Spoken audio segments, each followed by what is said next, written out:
चीन के J-20 stealth jet का जवाब अब HAL नहीं बल्कि टाटा और L&T जैसी प्राइवेट कंपनियां देंगी। भारत ने अपने सबसे बड़े गुप्त डिफेंस प्रोजेक्ट एमका से HAL को लीड रोल से हटा दिया है। आखिर क्यों? भारत अपनी हवाई ताकत को प्राइवेट हाथों में सौंप रहा है। इसके पीछे की असली वजह आपको हैरान कर देगी। भारत के सैन्य विमानन इतिहास में एक बड़ा बदलाव दर्ज हुआ है। देश के 5th generation stealth fighter program AMCA में अब निजी क्षेत्र को केंद्र में लाने का फैसला किया गया है। सरकार ने टाटा एडवांस सिस्टम, L&T और भारत फोर्स को एमका के लिए शॉर्टलिस्ट किया है। यह फैसला सिर्फ कंपनियों का चयन नहीं बल्कि दशकों पुराने सिस्टम में बदलाव का संकेत है। अब तक देश के स्वदेशी फाइटर प्रोग्राम की धुरी हिंदुस्तान एरोनॉटिक्स लिमिटेड यानी HAL रहा, लेकिन इस बार एमका में HAL को इंडस्ट्री लीड की भूमिका नहीं दी गई है।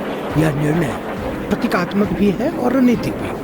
सरकार ने स्ट्रेटेजिक पार्टनरशिप मॉडल से हटकर एक कॉम्पिटिटिव और अकाउंटेबल इंडस्ट्रियल मॉडल को चुना है। अब चुनी गई निजी कंपनियां एरोनॉटिक्स डेवलपमेंट एजेंसी यानी ADA की कोर इंडस्ट्री पार्टनर बनेगी। इस पार्टनर की जिम्मेदारी केवल असेंबली तक सीमित नहीं होगी, उसे 5 फ्लाइंग प्रोटोटाइप बनाने, डेडिकेटेड प्रोडक्शन इकोसिस्टम खड़ा करने और फाइटर को टेस्टिंग और सर्टिफिकेशन तक पहुंचाने की जिम्मेदारी निभानी होगी। एमका के प्रोटोटाइप फेज के लिए लगभग 15,000 करोड़ का बजट तय किया गया है। लक्ष्य है 8 साल में फाइटर को ऑपरेशनल लेवल तक पहुँचाना। भविष्य में कम से कम 120 एमका स्टेल्थ फाइटर भारतीय वायुसेना में शामिल किए जा सकते हैं। इससे पहली बार भारत में फ्रंटलाइन फाइटर्स के लिए पैरेलल प्रोडक्शन कैपेसिटी बनेगी। HAL की भूमिका पूरी तरह खत्म नहीं होती। HAL अब तेजस मार्क 1, मार्क 2 प्रचीन हेलीकॉप्टर और पुराने फ्लीट के अपग्रेड पर फोकस कर सकेगा।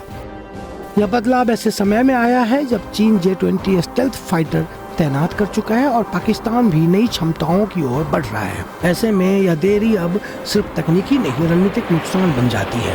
एमका का यह फैसला भारत के डिफेंस मैन्युफैक्चरिंग मॉडल की परीक्षा है। अगर निजी क्षेत्र सफल होता है तो देश को सिर्फ एक नया फाइटर नहीं बल्कि एक मजबूत और लचीला डिफेंस इंडस्ट्रियल बेस मिलेगा।